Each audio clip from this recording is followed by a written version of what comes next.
네, 영화 어떻게 보셨는지 간단하게 이야기하면서 시작할까요? 영화 재밌게 봤어요. 우리가 알고 있는 신데렐라 이야기를 이렇게 언니 시점에서 무서운 이야기를 할 수 있구나. 근데 언니가 동화에서는 늘 나쁜 사람이었는데 이렇게 불쌍한 사람이 없겠구나. 우리도 그럴 수도 있겠구나. 그런 생각이 들었어요. 그리고 이제 무엇보다도 좀 흥미로운 거는 그러니까 그 여성으로 살면서 어쩔 수 없이 벗어나기 힘든 외모에 대한 강박을 이런 식으로 또 귀엽고 예쁘게 풀 수도 있구나 그런 생각도 들었고요. 감독님 어디가 귀엽고 예쁘게? 되게 팬시하게 풀었다고 생각했어요. 그냥 예를 들면은 제가 바디 그런 거 좋아하거든요. 좀 그럼에도 불구하고 저 눈 여기다가 눈썹 기우는 거는 못 봤어요. 전 그거는 못 보고. 근데 뭐 예를 들면은 저는 촌충알을 먹고 눈알에서 촌충들이 나오는 걸 기대했는데 눈알에서 안 나오더라고요. 그래서 좀 실망했어요. 나중에 입에서 이렇게 나와주긴 했는데 그보다 촌충은 눈알이 아닌가 그런 생각. 그런 면에서. 그리고 이게 되게 아이러니한 게 영화 보면서 외모에 대한 강박 때문에 이 애들이 미쳐가는데 근데 영화를 보면서 이 여자애가 그래서 어떻게 예쁘게 완성되는지를 계속 기대하면서 가게 되는 이 아이러니. 그거 참 흥미롭더라고요. 얘는 그래서 그 왕자님을 만났는데 얼마나 예뻐졌을까. 이 코 요거 수술한 거 요거 뗄 때 얼마나 예뻐질까 이걸 기대하면서 보게 된다는 게 좀 되게 고약하면서 재밌더라고요. 그리고 코는 역시 수술을 해야 되는 건가? 그래서 성형이나 외모 감각을 되게 비난하고 있는데 해야 되는 거였나 역시? 이런 생각이 드는 되게 아이러니. 코는 되게 얼굴에서 중요한 부분이구나. 그런 생각했어요. 네, 같은 영화를 보고도 참 다른 걸 느낄 수 있다 이런 생각을 하게 되고요. 저는 영화 보면서 지금 말씀해 주신 것처럼 신데렐라 이야기에서 이 못된 언니를 주인공으로 해서 이야기를 하면 어떤 게 달라질까라고 하는 건데 사실은 이 신데렐라 이야기가 디즈니 애니메이션으로 보는 그 버전만 아는 경우랑 이제 이 옛날 샤를페로부터 시작해서 그 옛날 동화 버전을 안 선호하고 요 끝부분에 구두를 신기 위해서 다리를 자르고 막 이런 식의 이야기들은 어떻게 보면 옛날부터 또 있던 부분인 거죠. 근데 그런 거를 영화로 만들면서 저는 어디까지 이거를 뒤집으려고 할까가 좀 궁금했거든요. 예를 들면 요즘에 여러분들 이런 동화의 재해석 같은 식으로 하는 작품들이 적지 않게 나오고 있고 이렇게 재해석하는 작품들의 공통적인 특징 중에 하나가 원래 우리가 알던 캐릭터를 뒤집어버리는 경우가 되게 많잖아요. 그러니까 못됐다라고 하는 캐릭터는 사실은 착했다라고 하는 캐릭터는 사실은 못됐다. 이런 식으로 사실 거의 캐붕에 가깝게 이거를 다 완전히 뒤집어버리는 경우가 많은데 지금 보신 작품에서는 이 언니가 사실은 착했다는 얘기를 하지 않잖아요. 저는 그게 너무 좋았던 거예요. 그러니까 불쌍한 사람이지만 그렇다고 해서 이 사람이 착한 사람이었던 건 아니었던 거죠. 그러니까 이거는 원래 그 신데렐라 이야기가 가지고 있던 그 줄거리는 그대로 두고 인물의 깊이를 더하는 방식으로 재해석을 했다라고 하는 게 저는 이 어글리 시스터에서 굉장히 좋았던 부분이 아닌가라고 생각을 하게 됩니다. 그리고 뭐 말씀해 주신 것처럼 저도 촌충알 먹을 때부터 저게 어디서 나올까 이거 되게 많이 생각을 했거든요. 그래서 보통 그런 거 실제로 지금 현대사회에서 약 먹고 이렇게 할 때는 대변으로 나옵니다. 근데 그렇게 하진 않을 것 같고 이 영화가 하는 걸 봤을 때 어딘가 불쾌한 곳으로 나올 것이다 라고 생각을 했는데 정말 영화 후반부에 나오는 것 같은 이런 방식일 거라고 또 생각을 못하면서 봤던 것 같아요. 그래서 사실은 이 바디 호러라고 하는 장르가 서브스턴스에 이어서 또 이 영화 개봉을 하면서 최근에 이런 여성 감독들이 바디 호러에 관심을 갖게 되는 그 부분에 대해서 얘기를 좀 더 해보면 어떨까라고 생각을 하고 있습니다. 바디 호러라고 하는 장르는 어떻게 보면 이 몸에 대한 이야기를 하면서 예전에 남자 감독들이 했을 때는 훨씬 더 인간이 아닌 존재가 된다는 느낌에 대한 것, 이를테면 굉장히 유명한 프라이 같은 경우가 인간과 파리가 합해지면서 인간이 아닌 존재가 되어간다는 것에 대한 공포를 그리는 경우, 그다음에 아니면 역시 크론en버그입니다만 인간과 기계의 그런 신체적인 접합 이런 것들을 보여주는 식으로 약간은 그 인간이 아닌 무언가가 되어가는 신체에 대한 공포 더하기 기이한 왜곡을 같이 다루는 거였는데, 이 최근에 여성 감독들이 이 바디 호러라는 장르를 다루면서 어떻게 보면 여성들에게 굉장히 내재화되어 있는 외모 감각에 대한 이야기를 또 많이 하는 것 같거든요. 그래서 이런 특징에 대해서 좀 더 말씀해 주시면 좋을 것 같습니다. 예, 이게 바디호러 장르가 예전에는 이제 남성 감독의 전유물의 장르 중에 하나였는데, 이것이 이제 여성 감독들이 이 장르에 관심을 가지게 되면서, 어떤 그 몸을 해체시키고, 비틀고, 그렇게 해서 몸 안에서 또 무엇이 나온다거나, 이런 것들이 우리가 이게 유전자에 이렇게 박혀있는 굉장히 유전자에 박혀있는 코르셋을 해체하는 그런 쾌감을 주는 쪽으로 새롭게 이용되고 있는 것 같다는 생각이 저도 들더라고요. 서브스턴스에 의해서. 그러니까 이거는 사담인데 왠지 모르겠지만 저기서 무슨 전쟁이 일어나는 것 같아요. 제가 예전에 기자님한테 얘기를 했던 것 같은데, 제가 예전에 한창 코로나 시기 때 이탈리아 영화제에 갔었어요. 그때 이제 한창 그 시기 모두들 기억하시겠지만 되게 나가기 힘들었잖아요. 막 검사받고 막 병원에 가서 막 해가지고. 그래가지고 되게 어렵게 해외에 나갔단 말이에요. 근데 거기서 코로나에 걸려버린 거예요. 그래가지고 정확히 말하면 제 남편이 걸린 거예요. 제 남편이 걸렸는데 그래서 전 진짜 고민했어요. 빨리 나만 귀국할까. 근데 제 남편이 죽어서 안 놔주는 걸 같이 걸리자는 거예요. 그래서 뭔가 그 호텔에 갇혀서 코로나에 걸리기를 기다리면서 걸렸거든요. 결국 당연히 걸리죠. 그 좁은 방에 계속 같이 있는데. 그래서 아무튼 코로나에 걸리는 바람에 이탈리아에서 한 달 동안 격리 생활했거든요. 근데 정확히 말하면은 격리는 한 일주일인가 뭐 하여튼 이렇게 하면 끝나는데 우리나라에서 받아주지를 않아서, 우리나라가 되게 엄격해서 PCR 뭐가 음성이 나야만 되는데 그게 그냥 키트로 검사했을 때 음성이 나와도 PCR로 음성이 나오려면은 2주가 더 있어야 되고, 그래서 아무튼 간에 저는 덕분에 이탈리아에 격리돼서 한 달을 지내게 됐고, 그래서 이탈리아 안에 좀 여행을 다녔었거든요. 관광객이 아무도 막 없는데 로마에 줄 안 서서 바티칸 들어가고 진짜 최고였어요. 관광객이 하나도 없었어요. 상상이 안 가시죠? 약간 판타지 같은 느낌이었어요. 아무튼 간에. 근데 제가 여행을 다니다가 베니스에서 그냥 걸었거든요. 산책했거든요. 해변을 따라서 산책을 했는데 도착했더니 무슨 행사가 있어요. 근데 그게 베니스 비엔날레였어요. 그래서 제가 베니스 비엔날레를 처음 가보게 된 거예요. 근데 하필이면 그 해의 컨셉이 여성과 꿈 이런 거였거든요. 그래서 참가한 예술가들은 다 여자일 필요는 없는데 여성에 대한 그 주제를 가지고 이야기하는 각국의 다양한 예술가들의 작품들이 모여있는 비엔날레였어요. 공교롭게도. 근데 굉장히 흥미로웠던 게, 예술가가 누군지 몰라도 제가 작품을 보면은 여자가 만들었는지 남자가 만들었는지 좀 구별을 쉽게 할 수 있더라고요. 그게 좀 신기했어요. 우열을 가릴 수가 없는 건데, 이거 우열의 문제가 아니라 그냥 어떤 감각과 관심사의 문제인 것 같아요. 그러니까 근데 제가 이제 아주 저급하게 그냥 제가 구별했던 첫 번째 요소 중에 하나가 신체에 관심이 많다였어요. 그게 이상하게 여성의 신체를 여성의 신체에 관심이 많구나.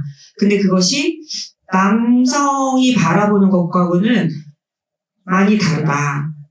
그것이, 근데 그 안에 그렇다고 어떤 성적인 요소가 없는 게 아니라, 성적인 요소도 충분히 있는데, 좀 더 뭔가 그 자신의 육체를 굉장히 크게 품고 싶어 하는, 다양한 면을 품고 싶어 하는 욕망이 강하구나.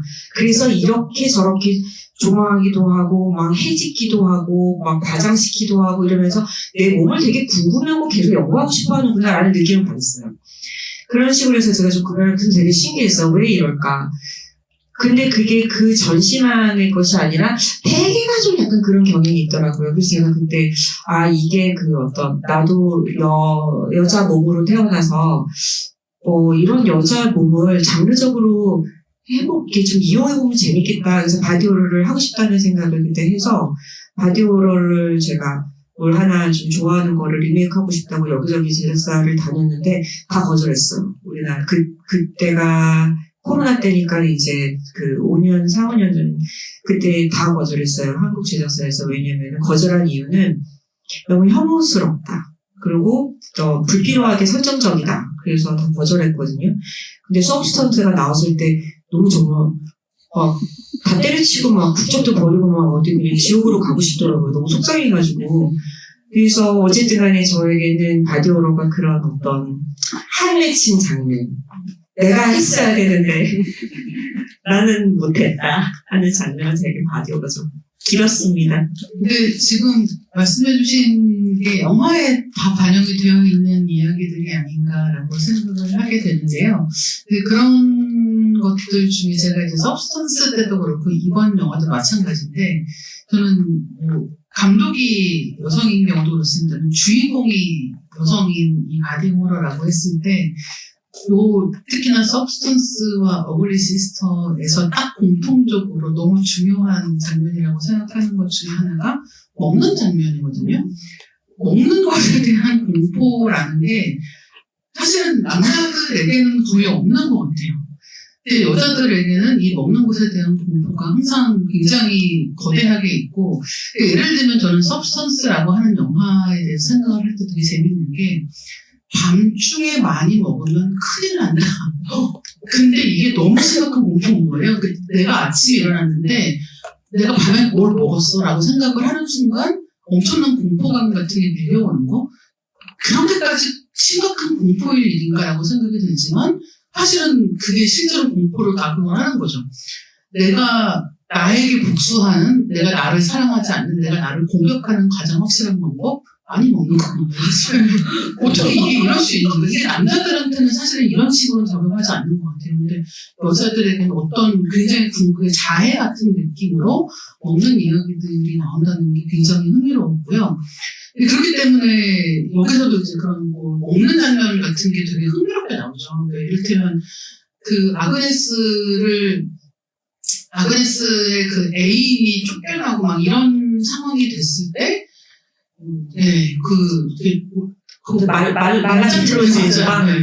그런 거를 먹는 장면 같은 게 나오기도 하고, 그 다음에 그 아그네스가 식사를 도와주는데, 그 식사를 도와주는 게 파스타 같은 거를 먹는 장면 같은 게 나오죠. 저는 그 장면도 되게 좋았는데, 정말 하나도 무섭지 않은 장면이잖아요. 그냥 파스타를 먹여주는 장면이고, 파스타를 먹는 장면이고, 그 파스타가 다른 무엇이 되지도 않거든요. 근데 거기서 이 파스타를 이렇게 쭉 빨아먹고 이런 장면들이 마치 축수물을 보는 것 같은, 심지어 그 장면은 이후에 파티 무도회 장면에서도 이제 어떻게 보면 환상을 보는 장면 같은 걸로 다른 여자들의 몸에서 뭔가 애벌레 같은 게 기어다니거나 삐져나오는 식으로도 연출이 되고, 마지막에 촌충이 거대하게 입 밖으로 나오는 것으로도 연결이 됩니다. 그래서 사실은 그냥 이거 파스타 먹는 장면인데 이게 왜? 라고 생각이 들지만, 이게 그 먹는다라고 하는 행위가 가지고 있는 굉장히 복잡한 예면들을 잘 드러내는 그런 장면이 아닌가라고 생각을 해서, 이게 여성이 주인공인 바디호러라고 하는 것에서 이 몸을 바라본다라고 하는 게 어떤 의미를 가지고 있는가라고 하는 것을 같이 생각해 보게 되고요. 그리고 또 한 가지는 이 주인공이 가지고 있는 자기 몸에 대한 생각에 수치심이 너무 많이 들어가 있다는 생각이 또 드는 거예요. 맞아요.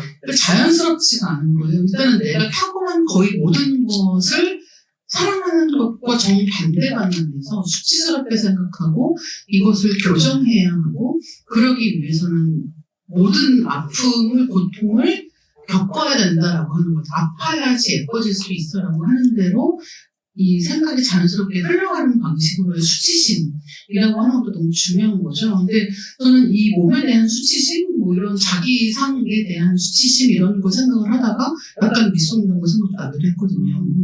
부끄럽다, 내가 부끄럽다. 그 다른 사람이 뭐라고 하는 것에 앞서서 이미 내가 나 자신을 뭔가 지금으로는 충분치 않은 존재로 느끼고 있을 때 그 뚝딱거리는 느낌 같은 게 여기에도 있다고 생각이 들었거든요. 어떻게 보셨나요? 네, 맞아요. 그래서 저는 이 영화를 보면서 저는 감독이기 때문에 생각한단 말이에요. 내가 감독이라면 어떻게 만들까 이런 생각 하면서 보거든요. 근데 이제 그 엔딩, 이제 후반부 엔딩이 이를 때 저는 사실은 그 엘비라인가요? 네, 엘비라가 왕자를 만나기를 바랬어요. 이렇게 노력하는데, 이렇게 고생을 하고, 이렇게 자기를 괴롭히면서, 이렇게 노력을 하는데, 얘가 좀 성공했으면 좋겠는 거예요. 그래서, 내가 만약에 감독이라면 나는, 얘가 그래서 결국 그 발가락 자르고, 그 신발 신고 왕자 만나는 걸로 나라고 끝내겠다. 난 그러길 바란다. 그게 바로 제가 이제 밑송달을 만든 사람이기 때문인 거야. 그런 뚝딱거리고 뭔가 그 어떤 자기 수치심에서 되게 누가 뭐라 하지 않는데 이미 스스로 본인을 너무 괴롭히고 있기 때문에 이 사람이 구원받기를 바라는 마음, 저는 좀 그런 게 있었어요. 예. 그래서 이 엘비라가 나중에 막 너무 비참하게 막 이렇게 그럴 때는 마음이 아프더라고요. 참, 얘의 구원은 무엇인가. 말 타고 가잖아요. 그렇죠. 네. 그런 어떤 무슨 상징이지? 하지만 엘비라가 구원을 받았으면 좋겠지만, 네. 촌충은 눈으로 나왔으면 그러니까. 또 촌충은 그 눈으로 영화 말미가 아니라 중간에 눈에서 좀 나와줬으면 하는 마음. 그래서 저는 촌충을 너무 기다리고 있어가지고 사실 목욕할 때 스파게티도 촌충이기를 바랬던 그 마음. 이런. 참, 이런 영화인 거죠. 저희 이야기 좀 더 하고 객석에서 질문 받을 거예요. 그래서 보시면서 궁금하셨거나 같이 하고 싶은 이야기 있으신 분들은 그때 말씀 주시면 좋을 것 같고요. 사실은 그 마지막에 구원받는 이 시드랄라 이야기 자체가 구원이 왕자님한테서부터 오는 거잖아요. 왕자님의 선택을 받는 게 이 이야기의 해피엔딩이라고 부르는 것의 가장 핵심적인 부분이 결국 왕자가 선택해 주었다라고 하는 부분이기 때문에 거기에서 굉장히 이 이야기가 어떻게 될 것인가에 대한 궁금증을 갖고 보게 됐는데 저는 이 작품에서 아까 이제 제가 이 엘비라라고 하는 그 그러니까 이 자매가 가지고 있는 못됨을 이 영화가 바꾸지 않았다라고 했잖아요. 이 사람은 여전히 이 신데렐라, 이 아그네스한테 굉장히 어쨌든 얘를 무시하는 마음, 얘를 밟고 일어나려고 하는 마음 같은 게 다 있는데 그런 묘사에 더해서 제가 이 영화에서 굉장히 좀 흥미로웠던 것 또 한 가지는 이 영화가 성에 대한 이야기를 굉장히 직접적으로 여러 번 하고 있다는 거예요. 그러니까 애초에 그 촉수물을 연상시키는 입으로 들어갔다 나왔다 하는 이런 것들도 마찬가지고 아그네스는 굉장히 성에 대해서 이미 성을 알고 있는 사람으로 나오는 거죠. 자기가 사랑하는 사람이 있는데 이 사람은 이미 육체적인 관계가 있는 것으로 등장을 하고 있고 그 다음에 맨 마지막에 가면은 이 엘비라의 어머니가 자매가 다 떠나는데도 이 엄마는 떠나지 않고 남아있죠. 근데 그 남는 이유가 이제 영화에서 보여주는 것은 이 사람에게는 계속해서 그런 성적으로 연결되어 있는 누군가가 있기 때문인 것으로 보인단 말이죠.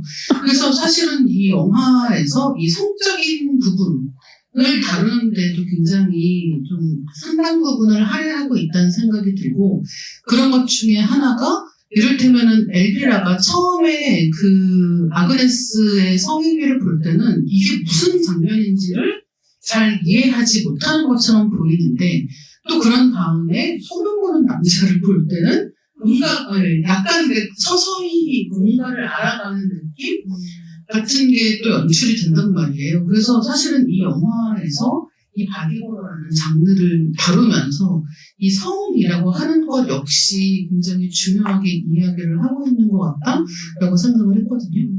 그러니까 이 영화에서 성을 이야기하고 성을 바라보는 시점이 좀 흥미롭긴 하죠. 그러니까 예를 들면은 그 엘비라가 처음 다 벗은 자기 몸을 거울로 보는 장면인가? 여기서부터 여기까지를 그 모습을 보여주잖아요.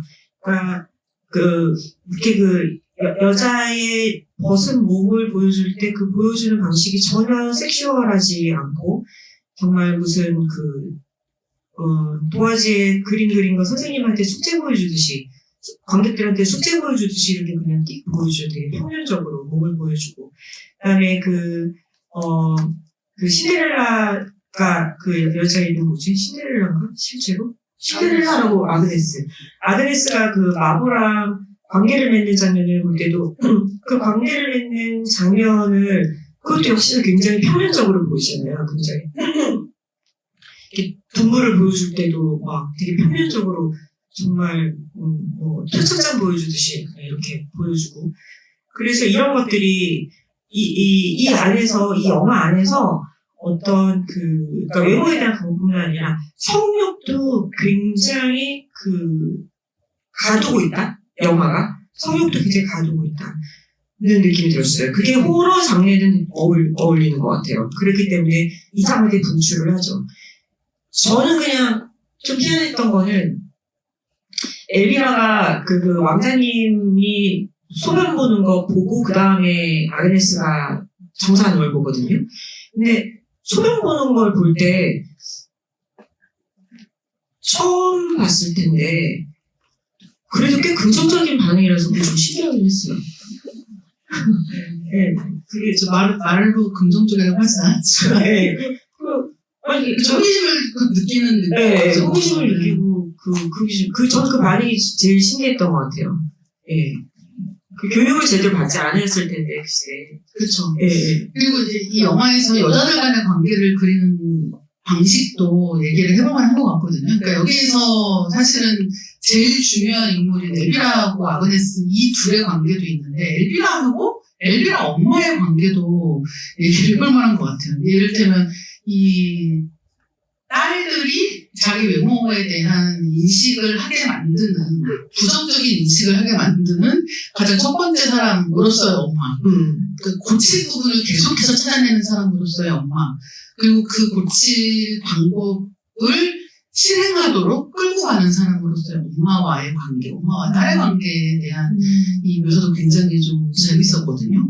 그러니까 이게 원래 이제 우리가 알고 있던 동화에서 그냥 이 못된 엄마와 딸들은 되게 완벽한 삼각형 같은 느낌으로 존재를 하는데 이 영화를 보면 사실은 이 삼각형은 엄청나게 느슨해서 막내인 알마라고 하는 요 친구는 이 모든 것으로부터 한 발 떨어진 객관적인 눈을 가지고 있는 사람처럼 나오고 그에 비해서 이 큰 딸은 엄마의 이런 시선으로부터 완전히 빠져나가지 못한 채 갇혀있는 인물로 나온다는 점에서 여자들 간의 관계가 눈길을 끄는 것도 있고 또 하나 재밌는 거는 그 학교에서 선생님들이 맺는 관계도 있는 것 같습니다. 그러니까 이 선생님들은 유럽에 옛날에 신부학교라는 거 있었던 거 아시나요?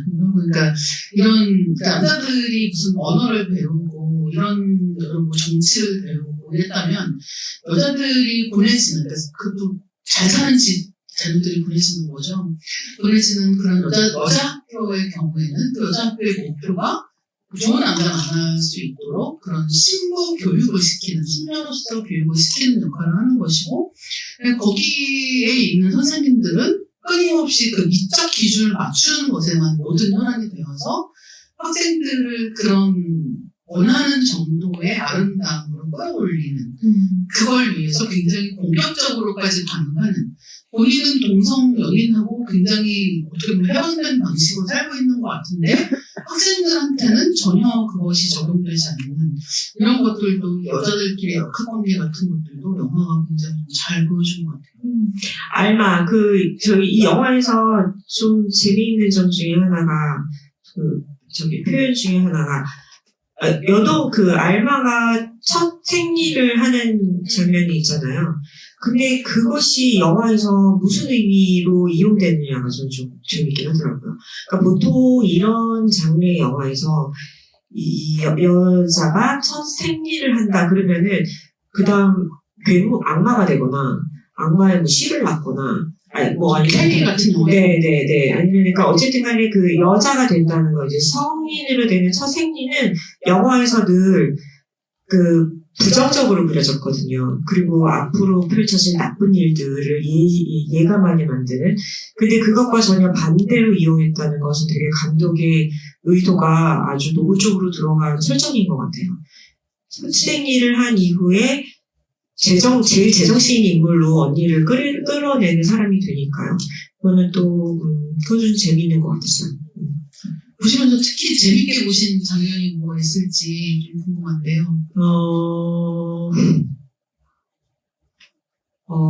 저는 아직 제가 팬시하다고 말씀드린 게 정말 그림들이 다는 예뻐서 의도한 것 같아요. 감독이 되게 뽀샤시하게, 색깔도, 알록달록하게, 스타일도. 그러면서 저는 이제 그런 게 웃긴 거예요. 이 영화를 보면서 계속 무도회만 기대하게 된단 말이에요. 왕자 무도회 때 얘가 얼마나 예뻐질까, 무슨 옷을 입을까, 막 화장 어떻게 할까, 그래서 어떻게 완성될까, 막 그것만 기대하게 돼버리는데, 근데 드레스라고 짜잔 이렇게 보시는데 드레스가 너무 안 예쁜 거예요. 그래서 정말 믿을 수가 없어서 저 드레스를 입겠다고? 그냥 영화에서 자기네들이 너무 예쁘다고 좋아하니까 내가 눈이 잘못된 건가? 그러면서 영화를 보다가 깨달았어요. 신데렐라가 있지. 근데 아까 제가 영화 오기 전에도 여기 수입사 대표님한테 여쭤봤어요. 아그네스는 사람들 눈에 미인인 거죠? 제가 물어봤어요. 보통 이런 영화에서 신데렐라는 되게 바비 인형 같은 사람이 할 것 같은데 또 그렇지 않잖아요. 근데 그것도 역시 감독의 의도인 것 같아요. 그죠? 이게 어떤 그런 외모 강박을 이야기하는 그것을 무섭게 그리는 이야기에서 정말 사람들이 가장 기대하는 그런 아름다움의 정수로 표현될 때 캐릭터를 그 기대와는 좀 다르게 보여준다는 거, 그거는 굉장히 아주 노골적인 의도일 것 같고. 그래서 신데렐라가 드레스를 입고 왔을 때 사실 드레스 좀 실망하긴 했어. 그래도 좀 너무 티피컬했어. 하늘색이. 그래서 그런 거 보는 재미. 너무 약간 죄의식 느껴진다. 이 감독이 원하지 않는 방향으로 좀 본 것 같아요. 그렇죠. 저는 되게 재밌게 본 장면이 발 자른 다음에 엄마가 와서 하필이면 반대를 잘랐구나. 그거 웃기더라. 맞아요. 진짜. 그게 감독님이 그 장면을 넣었다 뺐다를 좀 했대요. 정말요? 왜 빼려고 했을까? 그래서 너무 일단은 이 장면을 처음에 넣은 이유는 자기가 왼쪽 오른쪽을 엄청 헷갈린대요. 그래서 어떻게 이런 걸 헷갈릴 수 있어라는 생각이 들지만 항상 자기를 이걸 찍으면서 왼쪽을 자르는 거였나 오른쪽을 자르는 거였나 이게 계속 헷갈렸고 그렇기 때문에 이제 그런 설정으로 장면을 넣었는데 넣은 다음에는 너무 이게 이렇게 좀 코믹한 느낌이 확 나버리니까 이제 그거를 빼려고 했던 것 같아요. 그래서 뺐다가 넣었다 어차피 결국은 넣은 버전이 된 건데 그 장면, 그러니까 이를테면은 하필 반대를 잘랐구나라고 하는 그 엄마의 표정이 이게 너무 엄마인 거예요. 대사가 좋았는데 그게 그냥 하필 왼쪽을 잘랐고가 아니라 대사가 뭐였더라? 왜? 기억이 안 나.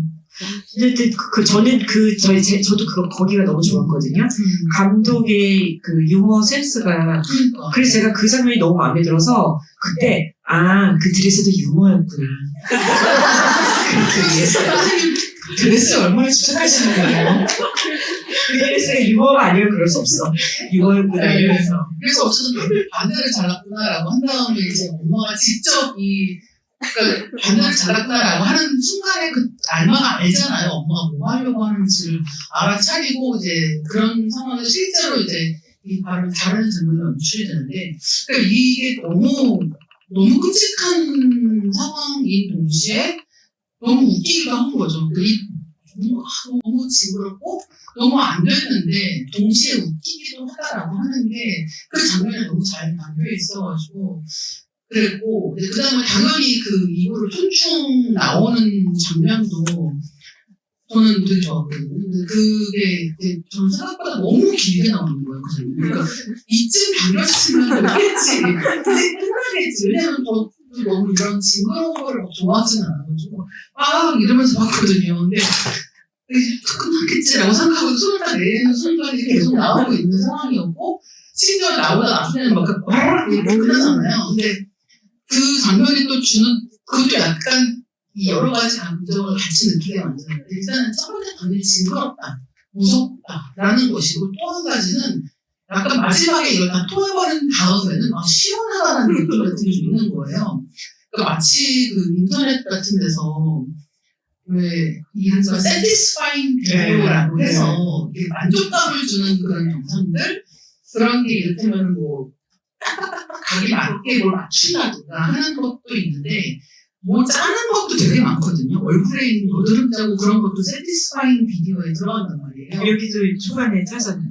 맞아요. 네. 그러니까 일단 그런 거. 이게 징그러운데 동시에 이걸 짬으로써 문제가 해결되었다는 시원함 같은 거. 그 마지막에 이거를 잡아 꼽는 이 과정도 약간 그런 느낌이 동시에 들어가지고 저는 그것도 좀 시원하고 재밌다라고 생각하면서 봤던 것 같아요. 그러니까 저는 이게 바뀌는데 계속 나오잖아요. 그건 어디까지 가야지 되냐면은 계속 이렇게 계속 뽑다가 이렇게 뽑다가 이렇게 내장도 막 나오다가 이렇게 몸이 뒤집어져요 지금. 이렇게 다 뽑아가지고 이렇게 뒤집어지면은 이제 그러면 이제 웃긴 건데. 그렇게 되면 주인공이 죽으니까 안 되지. 그렇죠. 네, 주인공이 이렇게 다 뒤집어져고 죽을 수는 없잖아요. 없죠. 네, 그렇게 하면 안 된다. 이 신데렐라 캐릭터 얘기도 좀 더 해볼까요? 이 신데렐라라고 하는 인물이 원래 동화에서는 약간 폭력적이잖아요.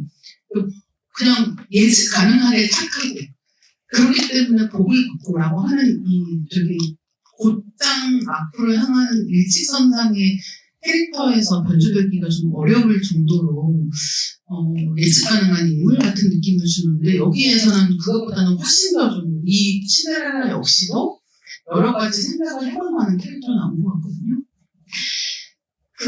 신데렐라가 저 캐릭터가 아그네스가 매력적이더라고요. 그러니까 저는 그게 좋았어요. 아그네스라는 인물을 그 외모에서 매력을 주는 게 아니라 이 여자애가 하는 행동이랑 하는 선택들 이런 것들이 이 여자 캐릭터를 좀 매력적으로 보인다 라는 생각이 들었고 근데 그거 좀 재밌던데요. 그 아그네스가 케이크 먹을 때 그 약간 복수하는 것 같이 먹이잖아요. 좀 생크림 같은 거 좀 더 듬뿍해서 먹여도 좋았을 텐데 좀 착한 것 같아요. 그만큼만 먹이는 거. 아니 그래서 이 감독님 인터뷰를 찾아보면은 그 대목이 저는 되게 재밌는데 신데렐라 얘기를 하면서 지금 착하다고 말씀하셨는데 그래서 신데렐라는 또 과도하게 악마적인 그러니까 사실 쟤는 알고 못된 애를 안 한다는 거예요. 근데 그 포인트가 뭐냐면 감독님이 생각한 아그네스라는 인물의 특징은 그걸 네포베이비에 비유하신 거예요. 근데 네포베이비라는 표현이 유명인 부모를 둔 자녀를 이야기할 때 네포베이비라는 표현을 쓴단 말이에요. 근데 그러니까 뭐냐면 부모가 잘 살아. 사랑받고 자랐어. 그래서 자기가 원하는 것에 대해서도 자연스럽고 자기 자신에 대해서도 자연스럽고 그러니까 일단은 내가 예쁘다는 것도 알고 그 다음에 내가 원하는 사람이 있으면 이 사람하고 어떤 관계가 되어도 내가 원하는 대로 할 거야 라는 생각을 할 수 있고 기회가 생기면 언제나 만나러 가고 이런 게 다 자연스럽다는 거예요. 이 사람은. 억지로 뭘 하려고 하는 사람이 아니라 다 자기에게 모든 좋은 것들도 나쁜 것들도 벌어지는 대로 자연스럽게 받아들일 수 있는 사람으로서의 아그네스가 있고 그것과 대조되는 지점의 엘비라는 이미 처음부터 뭘 해도 잘 나한테 맞지 않는 것 같은 느낌 속에 있는 사람 되게 어정쩡하게 스스로를 느끼는 사람이라는 점에서 이 두 사람의 캐릭터가 이건 성과학의 문제가 아닌 거죠. 그래서 완전히 다른 방식으로 자기 인식을 하고 있는 두 여자를 보여주고 있고 그렇기 때문에 이제 이 아그네스는 어떻게 보면은 착하고 나쁘고 이런 문제가 아니라 어떻게 보면 자기가 원하는 대로 살고 있는 사람이기도 하고 그 마지막에 갑자기 이제 우리 눈에서 사라지잖아요. 네, 그런 상황으로 이 이야기가 전개가 되면서도 어쨌든 우리는 신데렐라에 대해서는 아무것도 걱정할 필요가 없는 것 같은. 근데 제가 진짜 아까 얘기하려다가 근데 신데렐라가 해피엔딩이 아니에요. 왕자가 너무 이상한 사람이잖아요. 그죠? 왕자와 똘마니들, 걔들 너무 비호감이잖아요. 그죠? 그러니까는 신데렐라 죄지은 게 없는데 신데렐라한테 가장 불쌍한 엔딩을 준 것 같기도 해요. 좀 약간 가혹한 느낌. 가혹하죠. 사랑하는 사람 저렇게 막 빨리 벗겨서 쫓긴당하고 망나니 같은 왕자랑 결혼하게 됐잖아요. 그죠? 근데 그렇게 생각하면은 엔딩이 재밌어지거든요. 그러니까 지금 말씀하신 것처럼 그럼 신데렐라는 왕자님하고 결혼했으니까 해피엔딩인가? 아닌 것 같은데 이 생각이 드는 것과 똑같은 방식으로 그 엘비라의 경우는 아까 말 타고 가는 엔딩 얘기했잖아요. 그럼 그건 뭘까? 그러니까 이를테면 보통 말 타고 오는 사람은 왕자님이자 구원자잖아요. 동화에서는 그렇단 말이에요. 그래서 왕자님이 말에 태워서 데리고 가면서 해피엔딩이 되는 거죠. 마치 서부 영화 엔딩처럼. 근데 이 영화에서는 그 말에 태우는 게 누구예요? 동생이에요. 네. 이 집에서 유일하게 이 남자에게 목숨 걸지 않는 사람. 문제 해결이 이 왕자님을 찾는 데 있다고 생각하지 않는 유일한 사람. 그 동생인 알마가 언니를 말에 태워서 떠나면서 이야기가 마무리된다는 점에서 그러면은 결국은 우리가 알고 있던 엔딩, 신데렐라 엔딩하고 다르지 않을지 모르지만 여기서 진짜 해피엔딩이라고 할 수 있는 건 어디로 누구에게 간 것일까 하는 생각을 좀 더 해보게 된다. 제 생각에 여기서 해피엔딩은 엄마. 엄마가 잃을 게 없어. 엄마는 잃을 게 없어. 그리고 알바도 해피엔딩이 아니에요. 아니, 언니 그 이구 나오는 거 봤죠? 그 언니 이구 살아야 돼요. 그 언니를 어떻게 살아요, 앞으로. 이렇게 내발 이렇게 돼 있는 언니를. 이거 해피엔딩은 엄마만 해피엔딩이에요. 그죠? 그 성에 살면 되지. 그 다음에 이제 비록 돈은 별로 없지만 어쨌든 같이 노는 남자들이 계속 있는 거 보니까 어떻게 살 것 같고, 딸내미 늘 약간 불만족스러웠는데, 별로 아쉬워하지 않을 것 같고. 그래요. 영화가 아주 고약한 것 같아요. 사실 고약한 게 또 이런 네. 호러 장르에서의 재미가 아닐까 생각이 드는 거죠. 애초에 호러 영화가 깔끔하게 속 시원하게 끝나면 그게 더 이상한 게 아닌가라고 생각을 하게 되는 것 같아요. 그래서 이런 인물들 하나씩 생각을 해보면 이 영화가 가지고 있는 그런 고약함 같은 게 더 이렇게 두드러져서 보이는 부분들이 있지 않나라고 생각을 하고 그리고 저는 이 영화 처음에 시작할 때도 좀 재밌었거든요. 그러니까 이를테면은 이 엘비라가 왕자에 대해서 알고 있는 이런 것들이 자기가 너무 좋아하는 시집을 쓴 사람인 거죠.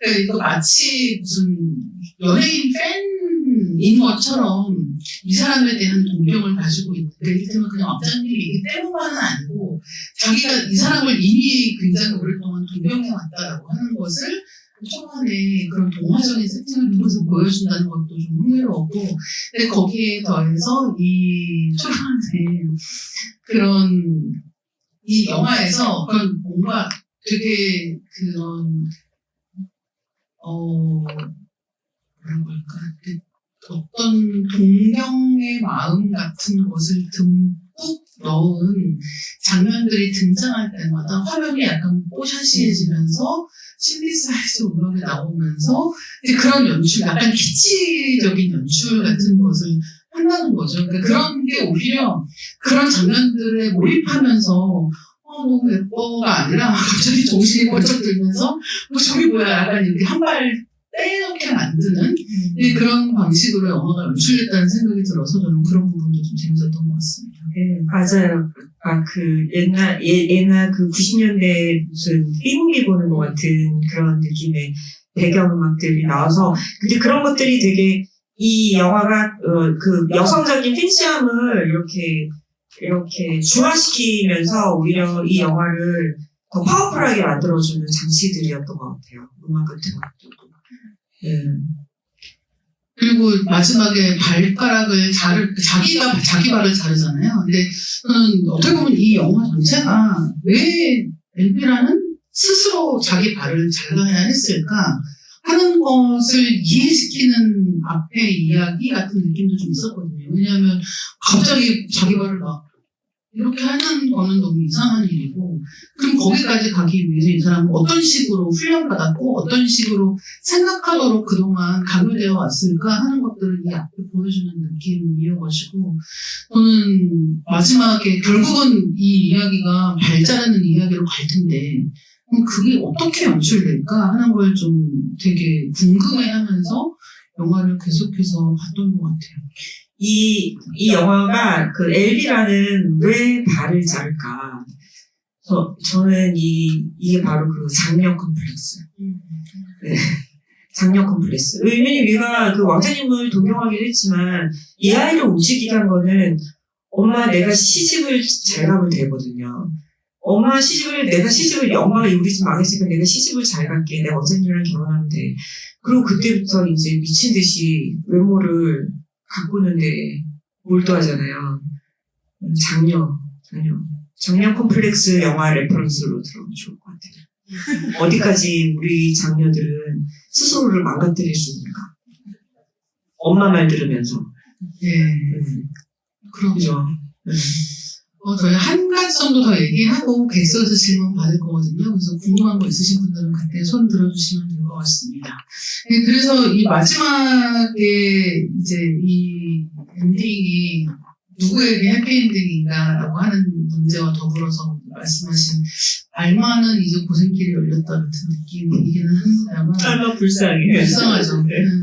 근데 저는 그래서 오히려 되게 알마한테 감정이입을 하게 되는 것도 있는 거예요. 그러니까 이 이야기에서 이 알마라고 하는 캐릭터가 가지고 있는 그 제정신인 유일한 사람 같은 느낌으로 이 사태를 계속 옆에서 보는 인물이라고 하는 거. 그리고 또 하나는 영화 중반에 그 촌충을 먹네 만회하는 문제 때문에 이 자매가 숲속에서 이야기를 하다가 이제 언니가 이걸 먹으려고 한다는 걸 알게 된 다음에 알마가 말 타고 먼저 가버리거든요. 그러니까 사실은 이 말 타고 먼저 가버리는 장면이 마지막에 좀 다른 방식으로 반복된다라고도 볼 수 있는 거죠. 그러니까 이 알마는 언니를 이해하거나 언니가 하는 행동이 옳다고 생각해서가 아니라 어떻게 보면 그냥 정말 언니이기 때문에 마지막에 이렇게 둘 수는 없어 같은 느낌으로 데리고 나가는 것 같은 느낌이 좀 있는 거예요.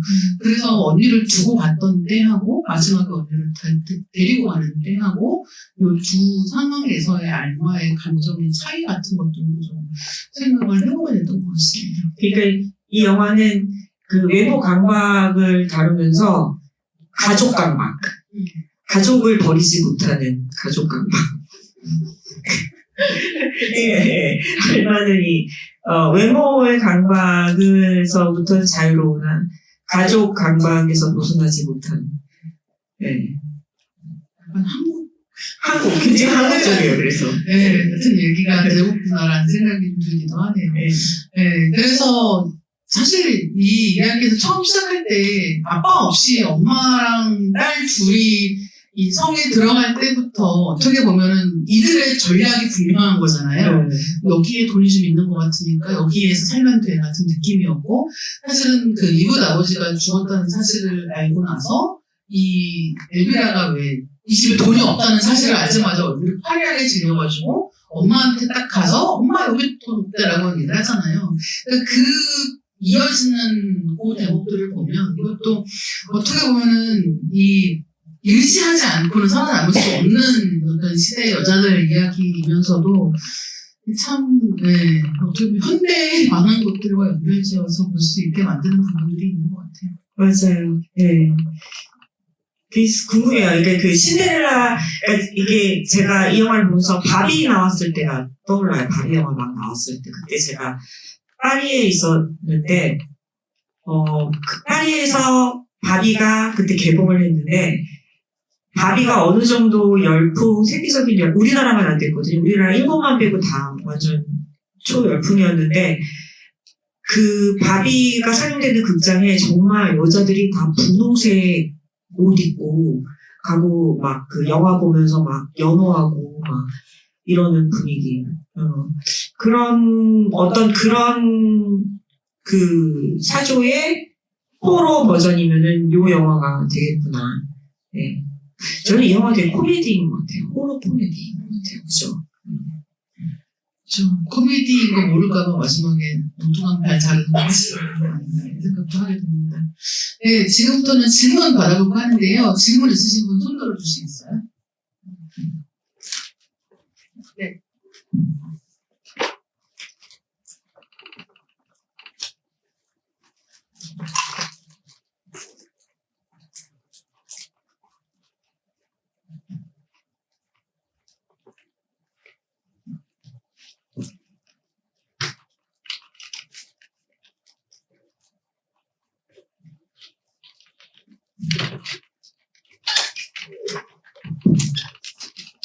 네.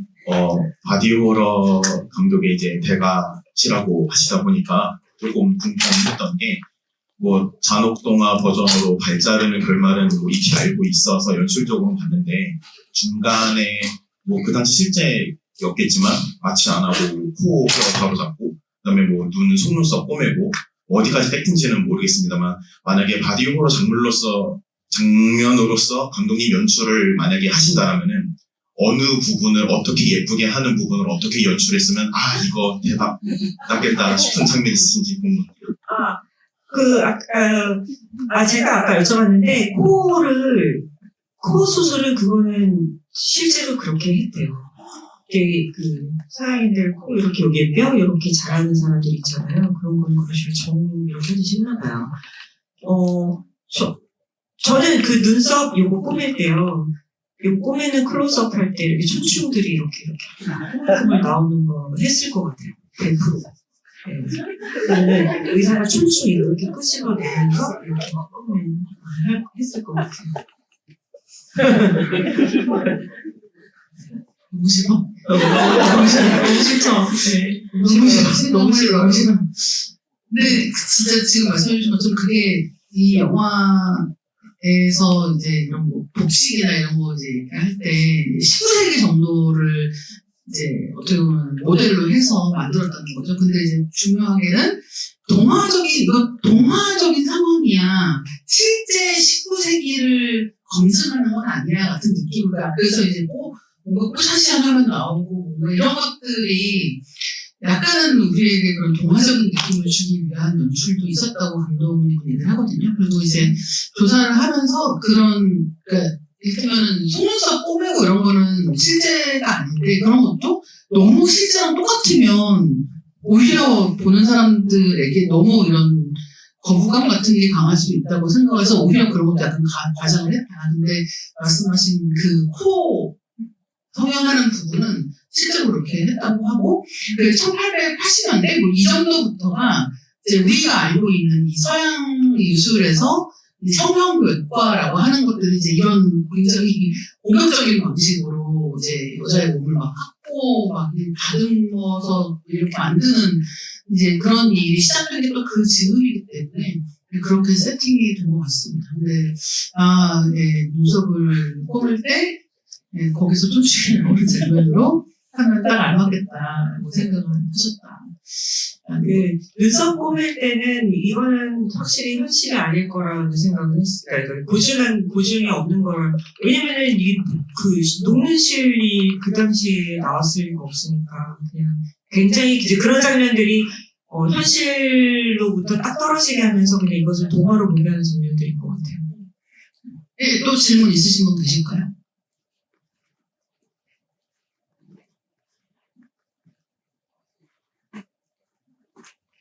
저는 사실 이거 꼬리는 거를 너무 징그러워서 욕을 펴고 봤거든요. 그래서 눈썹을 붙였는지 몰랐고, 여기에다가 뭘 넣는데 가슴이 커지는 건가? 거기가 못 봤으니까. 그만 좀 하세요. 아니, 어떤 film을 여기를 가슴이 커지지. 근데 이걸 제가 잘 못 봤기 때문에 그런 거라고 붙여주셨어요. 네, 질문 주세요. 네. 아까 말씀하신 서브스턴스나 오늘 본 어글리 시스터들이 바디홀러들이 여성의 외모 감각을 탐구하고 굉장히 신선하고 유행하는 것 같은데 사실 위대한 여성 영화나 존경하는 이효범이 감독님의 영화를 보면 여주인공이 갑자기 사회의 시선에 반격을 하거나 능동적인 자세를 하면서 뭔가 전환이 되잖아요. 근데 사실 오늘 영화도 그렇고 최근에 유행을 하는 바디홀러를 보면 뭔가 주인공들이 파멸되고 고문당하고 굉장히 괴로워하는 장면들이 나오고 사실 반격이나 그런 거는 굉장히 소수를 차지하는 걸 보면서 그런 양상이 나오는 이유나 그렇게 사회의 시선을 그대로 보여주는 게 어떤 의미를 갖고 있나 하는 궁금증이 있어서 혹시 작가님이나 감독님은 어떻게 생각을 하시는지 궁금합니다. 제가 맞는 답을 할지 잘 모르겠는데,